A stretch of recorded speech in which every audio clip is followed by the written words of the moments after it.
It has been fascinating to me to have to ask myself the question, how did my father's thoughts, particularly as they shaped themselves into synergetics, influence my own thinking on dance?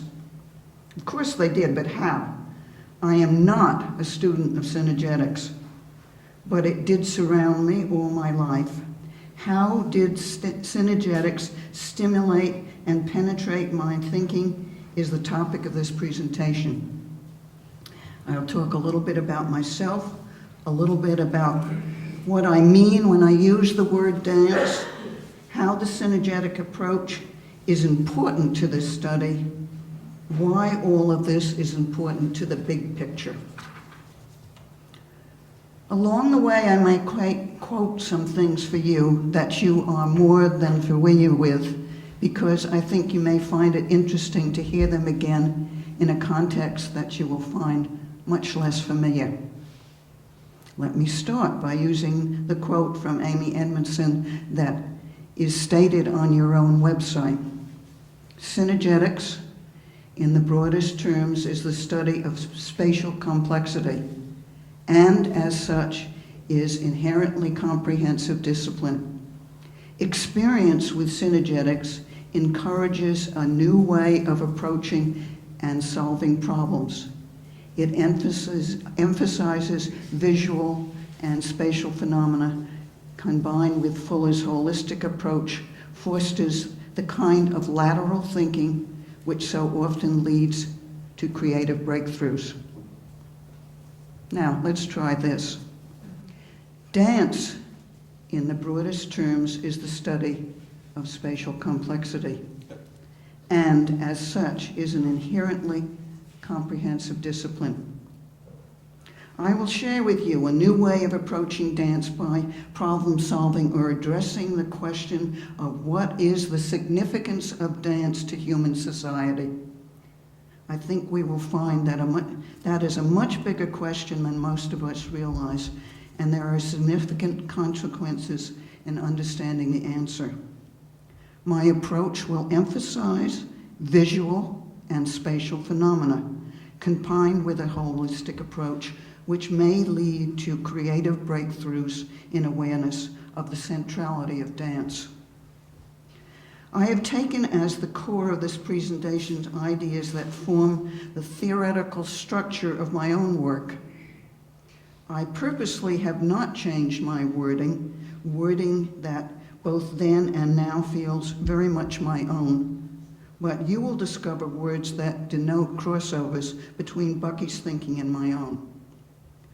My father was a great teacher because he was always learning himself, and it was his process of learning that he communicated to everyone. To be around him was to learn, and it had nothing to do with being pointed to a book. It was to experience ideas directly. And that was my experience of him throughout my life. As some of you may know, what is now the book Tetrascroll was in fact a story that my father told me when I was about 4 years old. I was sick in bed, and he came and sat beside me with a big sketchbook in his hand. He was wonderful at freehand sketches. He told me the story of Goldilocks and the Three Bears, but I was Goldilocks, and the Three Bears went with me to explore the universe. It was through that he explained to me something of Einstein's theory of relativity.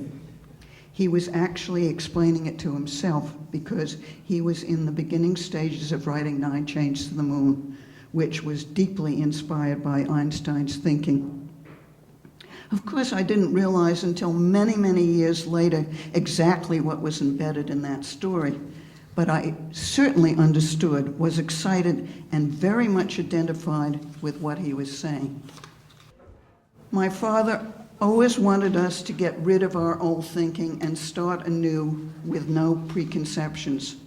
That is what I would like you to do today in terms of your experience of dance. Daddy urged us all to think the big picture. I too want to emphasize the concept of world perspective. If we discuss dance from a worldwide base, not only may we come away with a much broader sense of the full significance of dance, but also some suggestions for reassessment of its function and its value to us here in our own culture, a reassessment of its value as human behavior. A part of me is a dance ethnologist, and for many years I had the excitement of leading students into this field as director of the graduate dance ethnology program at UCLA. Dance ethnology is a discipline that has been concerned with looking at the dance of all peoples through all times. It has a holistic or integrative sense of human culture and society and sees dance as a part of this larger whole. Its methodology is partially historical. It also draws heavily from the social sciences, particularly anthropology. Much of what one sees written about dance today is written by people who see a sharp distinction between what they call art dance and primitive or ethnic dance. These words and distinctions have been removed completely from the vocabulary of the dance ethnologist. The dance historian's work is often based on the presence of written accounts and sometimes a developed notational system. The dance ethnologist gains his or her material firsthand through field work. The humanist historian views as his or her focus the dance per se. The ethnologists are less concerned with the product dance. They are less concerned with description and more concerned with process. In my own work, I am concerned particularly with experience, the experience for the doer. I am also concerned with what is symbolized in, by, and through dance. These symbols are made active through the event. Experience, symbol, event. The event is my third area of concern, which in turn is usually a part of a series of events, which I also seek to understand. And finally, this whole and all the micro parts thereof reflect the ethos or worldview of a culture, which I also seek to understand. Please note here both the word experience and the word event. They do come directly from Bucky, though they are both natural and essential to my own thinking. I will talk in more detail about the event later. It is certainly where synergetics most intrudes itself. Synergy means the behavior of whole systems unpredicted by the behavior of their parts taken separately. This is the precise problem that has been faced in the field of dance, where a very particular part of dance has assumed to be the whole. What I'm going to try and do is to identify the parts that will lead you into a recognition of the system as a whole. We have to start where your understanding has some basis in your experience.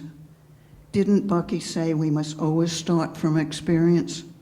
Hopefully, I will then expand your experience to allow you to relate to the larger whole. All forms of dance belong in a context and to a people. Even ballet comes from a cultural base, though it is a form that has eventually grew to global identity. For many years, I've tried to understand some of the main issues which arise when dance is understood from a global perspective.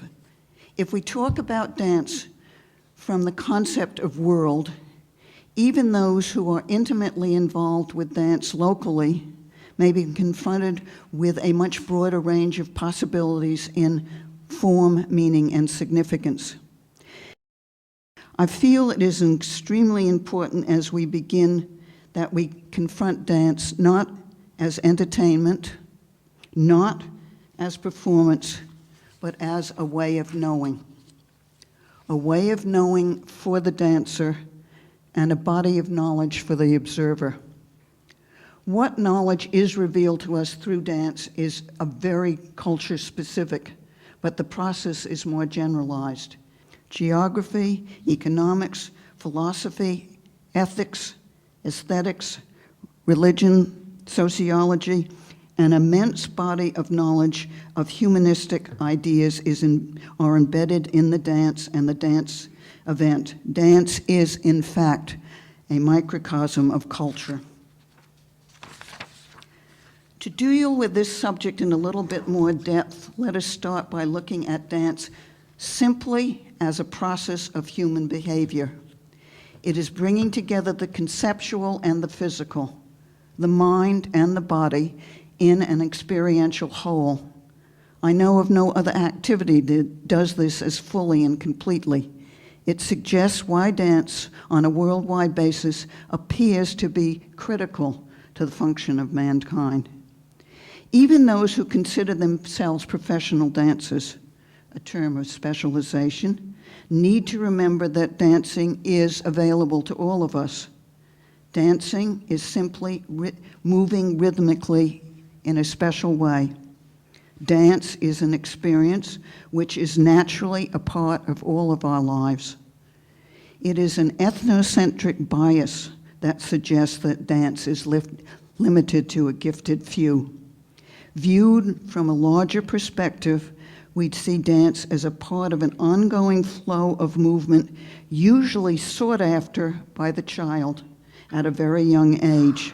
At the same time, for certain rites of passage, dances must be learned in which the prowess of adulthood is demonstrated by movement mastery, and that movement sets that group apart from the rest of the community. Nevertheless, all movement is a part of an ongoing flow. Other things we should be aware of. Much dance is concerned with the act of identity and identifying. Events in which dance plays a central role are those events connected with what I call question mark periods of life. Those periods when one is confronted with such questions as, who am I? What is my path through life? What are my new relationships to or identity with the community? It is through the experience of self gained through these events that both the doer dancer and society learn again to know one another. Other events reinforce or maintain that identity. Above all, dance is transformational. We all are jitterbugs. Transformation is a very difficult concept for Euro-Americans. Yet Bourguignon in Religion, Altered States of Consciousness and Social Change, that 90% of the world's cultures she studied reported institutionalized, culturally patterned forms of transformation. Charles Tart and Arnold Ludwig, in their studies included in Altered States of Consciousness, give us some frame for understanding and describing this experience. To understand transformation, we must understand the delicate balance of which is the norm of experience, and to note how easy it is to move off that center. Tart and Ludwig are not limiting their interest to the extremes which take place in trance and possession dance, but they are talking about a change of state which can be stimulated by just being off the norm, the simple feeling of exhilaration after a brisk morning walk. The brisk morning walk, while close, is not a normal way of walking. The distinction is as subtle as that. In experiential terms, through transformative experience of dance, ordinary place and time are altered. We all seem to be a verb.